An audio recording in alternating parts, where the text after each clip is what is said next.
Turns out Larry and Curly are female, so we get eggs from them all the time.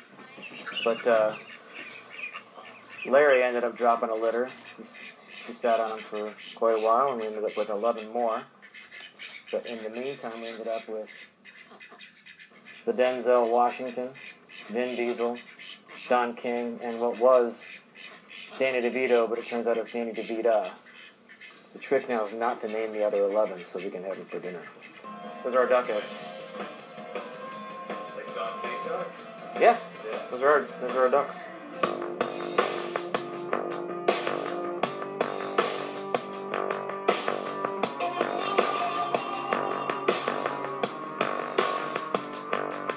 So it's Saturday, 22nd, waiting on Chris Turner and the crew to pick the Chardonnay from the Elefante block. It's the second set of fruit that's come in from harvest. We already harvested the Lulienga, or the Lignan Blanc, from the Augustina block, and now we're getting the Chardonnay from the Elefante block. What I've done is I've just kind of gotten out of my own way. It was steaming and sulfur wicking the barrels and stacking those away so you can get them out of the way and get ready for the reds to come later in harvest. And I've just prepped the press. Everything's ready to go. We're just waiting on the fruit. So should be here half hour. This is the nice downtime during harvest. Like everything's ready to go, calm before the storm. Just kind of chill and enjoy your space. Enjoy the view. You're kind of slave to the sun and the rain. Mother Nature's in charge at this point. I'm going to basically dump the whole clusters in the hopper. The hopper goes in. They go into this. This is what we call a bladder press. So when it's all in and shut down, you'll see there's little holes like a colander, and the bladder itself inflates like a big balloon, and it pushes the fruit up against that colander side, and the juice goes into the tray. I let it settle a little bit in here before I pump it out, but then we get it back into a tank, back in there, and let it settle for about 3 days. I'll rack it off, because some of that sediment will settle at the bottom of the tank. So after about 3 days, rack it off that sediment, put it into a tank, and inoculate it.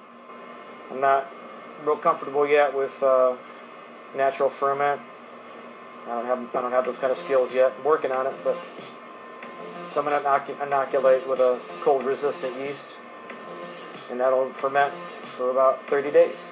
We raise a heavy glass to you in our indestructible days. I always liked puzzles when I was growing up. So I like when I'm writing and there are some pieces that are not completely connected intentionally.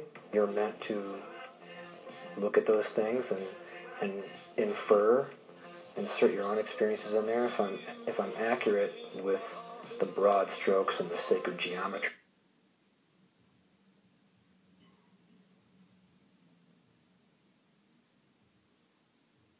of some experience that applies to this story, but I don't lay it all out. It's not all just ABC, therefore D. It's going to be all over the map. It's going to require you to be engaged in some way. And we're doing the same thing with the wine, doing the same thing with the food. We're giving you a little bit of a guide. We're not going to beat you over the head with it. If you don't want to get it, you don't have to. You can just have some wine and some food and move along. The songs, you can just tap your feet, jump up and down, whatever you want to do. That's up to you. No matter what the project, Puscifer, Perfect Circle, Tool, we're trying to give you something that's more than the sum of its parts. There's something else there. And depending on where you are in your life, you may hear it or may not. The way I'm farming, I'm just a little more paranoid, and I'm obsessed with needing to know before we make the move, so I like to have the vines very structured as much as possible. We're setting 1 cluster per shoot and roughly between 6 and 12 clusters per vine. So that way everything in the site is ripening evenly. So if we grab clusters from all over the site and do a sample, it should give us a very accurate look at what we can expect if we were to pick that day. This is what it would be. So that's what we kind of base all of our picks on, is cluster samples. Speaking from an artist's perspective, there's various kinds of canvas, but canvas is canvas, paints are kind of paints. If that guy's a painter, and that guy's a painter, I'll just get one of the paintings, right? They're just going to be the same, because it's just paint and canvas and a guy painting. Well, it's not the case, obviously. Wine kind of takes that to another level, because it's expressing a place.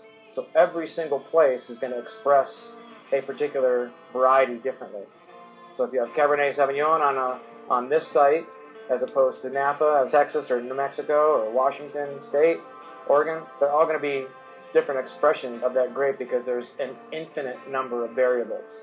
This is a huge copper mine. There's volcanic activity here. It used to be the bottom of the ocean, so there's ancient limestone, caliche layers, decomposed granite, river sediment from all the creeks and rivers. You're near the Grand Canyon. We're high elevation, so that diurnal swing night to day is going to be different than it would be in Napa. So all these variables go into making that grape a unique thing on that site, and then that lifetime of trying to figure out what grapes do best in that region. And since we have no actual history or notes from here, we won't know the answer to that question for another 50 years. Yeah, the street rose in two perfect waves in the night. What do you know? Crashes on my left and one on my right. It's all fire. Caduceus Cellars is my wine tasting room, and it's meant to express this place as well as connecting you back through history with my family and the future of my family. My heart and soul is Caduceus Cellars for the winemaking and for the grape growing.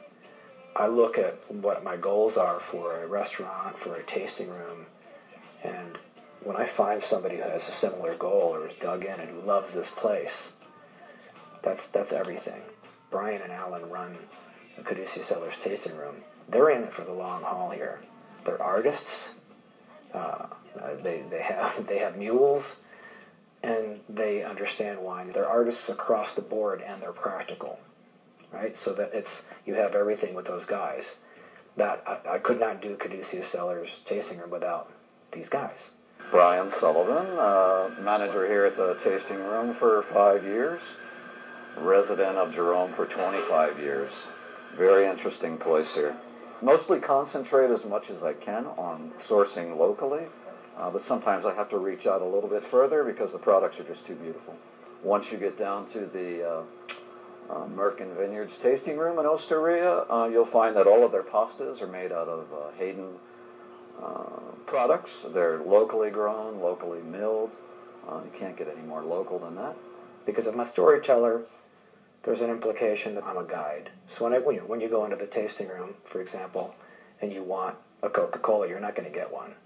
Because that interferes with your appreciation of the wine, unless you've got some fantastic palate. You can see through all that sugar to see what's going on with the wines, because you're, a master somm. Okay, I get that, but most people are not walking through the door. So I'm going to guide you. But hopefully, if we guide you properly and without judgment, we can kind of give you an experience.